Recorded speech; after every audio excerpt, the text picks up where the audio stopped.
You're listening to episode 423 of the Fit in Real Life podcast. I'm Tanya Shaw, your host, and today we are going to talk all about carbohydrates. Last week we talked about protein, and it's time to talk about carbs because carbs, well, there's lots of misconceptions and myths about carbs, and I wanted to break some of those down for you. So things like, are carbs just sugar in disguise? Is oatmeal the same as candy? Is bread the same as sugar? This podcast is inspired by a folder I have on my computer called Shit I Heard on Social Media.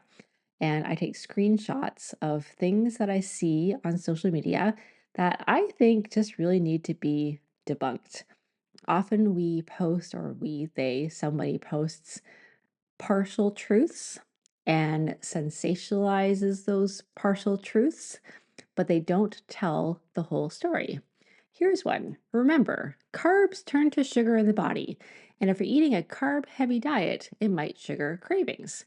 So, true, carbs turn to sugar in the body, but that doesn't mean what's also out there is that bread is the same as sugar, and oatmeal is the same as sugar, or bread is just the same as candy.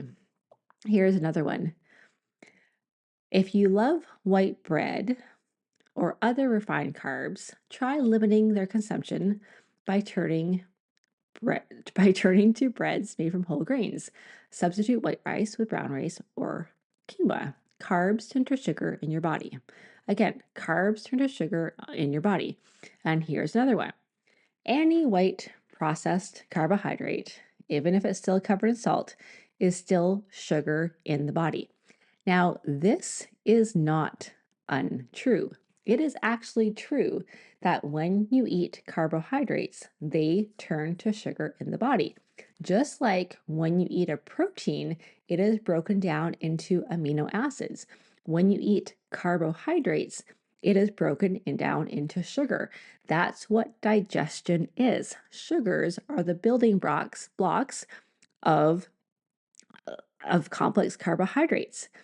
And so, while it's true that carbs turn to sugar in the body, what's not true is that carbs are the same as sugar, or that oatmeal is the same as eating table sugar. There's so much more to it, and today I want to break that down. So, we're going to talk about what the carbohydrates are, how they differ. We're going to talk about different myths and really give you some practical strategies for including carbohydrates in a healthy diet. Because for most people, carbs are going to be very, very important. There are times where it could be beneficial to go on a lower carb diet or to cut out most carbs altogether, except for things like some vegetables and things like that. But for the long term, for most of us, having carbohydrates in our body, especially if you're active, especially if you're wanting to move your body, are important. So, carbohydrates are one of the three macronutrients in our food. So, the other two are fats and protein. The primary role of carbs is that they provide energy for our body. Energy is a good thing, which is also why when you're tired, you tend to want carbs. We don't tend to go to broccoli and salmon. When we're tired, we want the quick, starchy, sugary carbs. So there are two types of carbohydrates. You might have heard the terms before, simple carbs and complex carbs. So simple carbs are smaller units of carbohydrates. So last week we talked about protein, and protein is broken down into amino acids.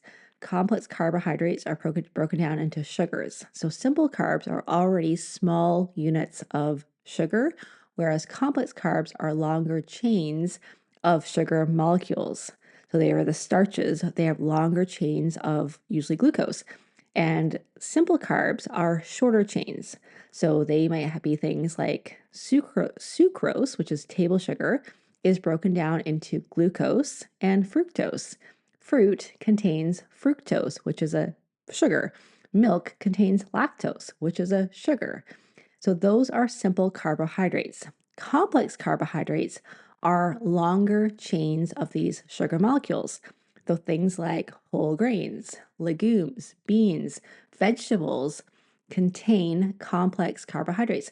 Now, of course, there's also fiber, Fiber is not broken down into sugar. It passes through your digestive system intact, or it's fermented by your gut bacteria, which is why it's not really counted as calories. If you are counting carbs, you might be confused, or you might be wondering whether you should count total carbs or net carbs. Net carbs is the amount of total carbohydrates minus the amount of fiber, because fiber doesn't actually count towards your caloric intake, whereas sugars and complex carbohydrates do. So, with the statement that carbs turn to sugar in your body, it's true. Just like protein turns to amino acids in your body, carbohydrates, complex, beans, legumes, all the things, oatmeal, bread turns to sugar in the body. It's supposed to. That's what it does. That's what digestion does. Digestion takes big forms of food like your complex carbohydrates and it breaks it down. It breaks down fat, it breaks down protein into its building blocks. That's not wrong. It's not like, oh, it's just sugar in the body. It's true, and that's what's supposed to happen. What's also true is that broccoli turns to sugar in the body, because broccoli is a complex carbohydrate that turns eventually into glucose molecules. And so the statement that carbs are just sugar in the body and oatmeal is just candy or bread's just candy is missing the point. It's sensationalizing a truth that's just, it just is what it is. Like, it's like sensationalizing the fact that the world goes around every 24 hours. Like, it just does. It's like, it's just a fact of life. And so what happens though during digestion? So simple carbs though break down quickly. So if you just glucose or sucrose or sugar or fruit, it breaks down quite quickly. Complex carbohydrates take longer to digest due to their fiber and the fact that there's just more, it takes longer because there's more of a structure to break down. Fiber also slows down digestion, which is why things like fruit, even though fruit is sugar, pure sugar, it takes a lot longer because of its fiber content. That's why there's a difference between having orange juice, where you just get the sugar, and having an orange. Not only that, it's very easy just to overdo orange juice than it is to eat too many oranges or to have the same amount of caloric intake from oranges. It takes a lot longer to eat an orange than it does to have a glass of orange juice. And also, having the fiber and the act of chewing is also more satiating. So, sugar refers to naturally occurring sugars or added sugars. So, naturally occurring sugars in fruit and dairy, or added sugars like soda and desserts. It doesn't matter, because what defines a sugar is the fact that it's a single molecule or two molecules put together. Like sucrose is a sugar made of glucose and fructose. Fructose is an individual sugar molecule, and two of those together make sucrose. Lactose is a sugar molecule. So, once again, it doesn't matter whether it is natural in fruit or whether it is added and you're having a pop, it's still sugar. And all carbohydrates, whether it's complex carbohydrates or whether it is you're having table sugar by the spoonful, is broken down into glucose. Fiber is not broken down, which gives us energy. Glucose is important for cellular metabolism. It is where we get energy from. And yes, you can get energy from other sources as well. Our body's preference is having glucose to fuel our body. So, glucose is the body's primary energy source, especially for brain and the muscles. It is stored in the liver and the muscles for later use. So, if you have too much in one sitting, it stores it, and then also stores it in body fat as well, in adipose tissue, for use later on. And so, when we look though at the source of sugar, let's say a piece of fruit versus a piece of candy, while it's both still sugar, they're both simple sugars, the fruit is going to have added benefits because it has fiber. It has the vitamins and minerals in there. Whereas having a candy bar is not going to have as much fiber, or maybe none, and very little vitamins and minerals. Not to say it's bad or can't be part of a healthy diet. I have chocolate most days of the week, but we want to get most of our calories from whole foods because it also contains fiber, vitamins, and minerals, other things that are going to be important for us. Now, we might have also heard about things like carbs and inflammation. There was this post I saw where it said that, well, the ketogenic diet is important because carbs increase transient sugar in the body. Sugar is inflammatory, therefore, a high carb diet or a carbs in your diet is going to create inflammation in the body. Whereas a high sugar diet, yes, might increase inflammation in your body. Things like whole grains and beans and legumes actually, on the long term, reduce inflammation in the body. So, just saying that carbs turn to sugar, therefore, sugar increases inflammation in your body is a very, very partial truth. And it's using that fallacy because A causes B and B causes C, therefore, A causes C. Not true. Sugar, yes, causes inflammation. Carbs turn to sugar in the body. It doesn't mean that carbs create inflammation in the body. Those are two separate things that don't actually come together to make sense.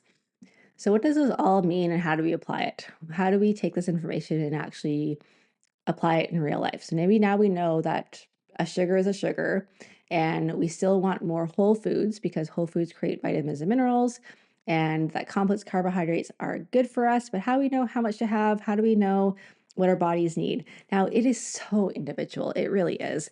And there is a time where it can be very beneficial to go on a low carb diet, but not for everyone. And for most of us, not all the time, because carbs are also really, really important. To recap some of those myths, carbs are not candy. Candy is high in added sugars, it has no fiber, it lacks nutrients. Whole carbs, bread, oatmeal, sweet potatoes are high in fiber, they contain lots of micronutrients. They help to promote satiety, so they're not candy. Just because it turns to sugar in the body does not mean it's sugar. Myth number 2 is that carbs make you fat. Now, if you are on a low carb diet and then you eat more carbs, you're going to gain weight because carbs, the full name is carbohydrate. Hydrate is water. So when you have carbs, you're going to have more water and you're going to retain more water, which is why your weight's going to go up for the short term when you have more carbs.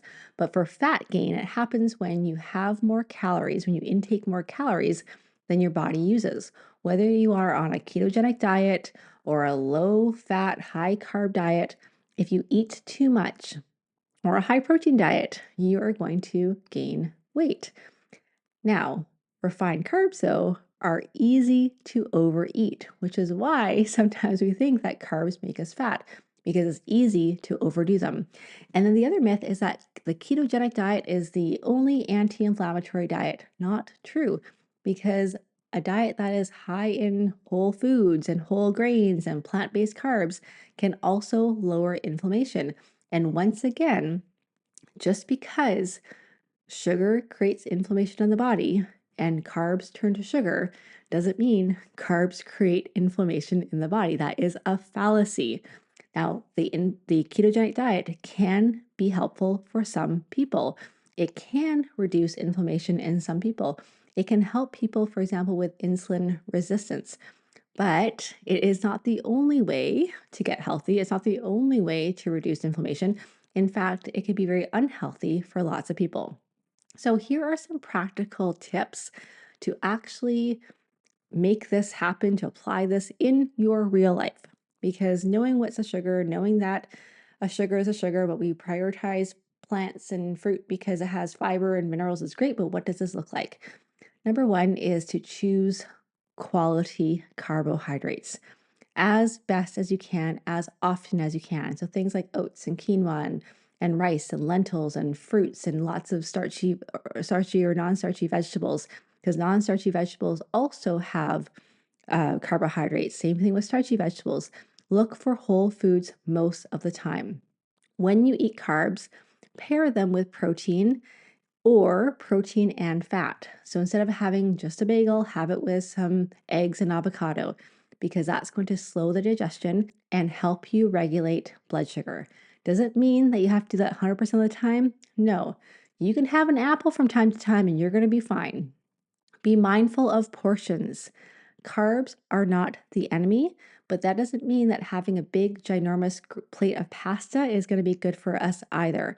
So we have to be mindful of portions, and that's sometimes why we have a hard time with carbs because they're so easy to overdo. And Number 4 is to balance your plate. So when you're building a meal, and if you go to tanyashaw.com/macros, I have some guidelines of how to build a meal for fat loss, for satiety, for energy. Half your plate, ideally, vegetables, non-starchy vegetables. A quarter of your plate is lean protein. A quarter of the plate is starchy carbs or whole grains. Fat just comes along for the ride. And then you have your protein, you have your fiber, you have some fat, and then hopefully it all tastes good with some flavor. All right, my friends, I hope that clears something up for you. Maybe this is all stuff you already knew. Maybe you were kind of like questioning when you see these things on social media. It doesn't quite seem right, but it's so sensational and you're seeing it everywhere. And if you see things everywhere, you kind of start to believe it's true. Or if the guru says it and this person has millions of followers and they say carbs turn to sugar in the body, therefore carbs are sugar and rice is sugar and oats are sugar, we start to believe it, right? Because if millions of people follow them, they must be right. So, recap here, not all carbs are created equal. Bread and oatmeal are not candy. And number 3 is to focus on whole, nutrient dense carbs and balance them with adequate protein. Do what's an improvement for you. I also encourage you to write down what you eat, track what you eat, and get feedback. Are you satiated after meals? How's your energy levels? All those things matter. Are you reaching your goals? Because what you do, what you need to do, is going to be unique to you.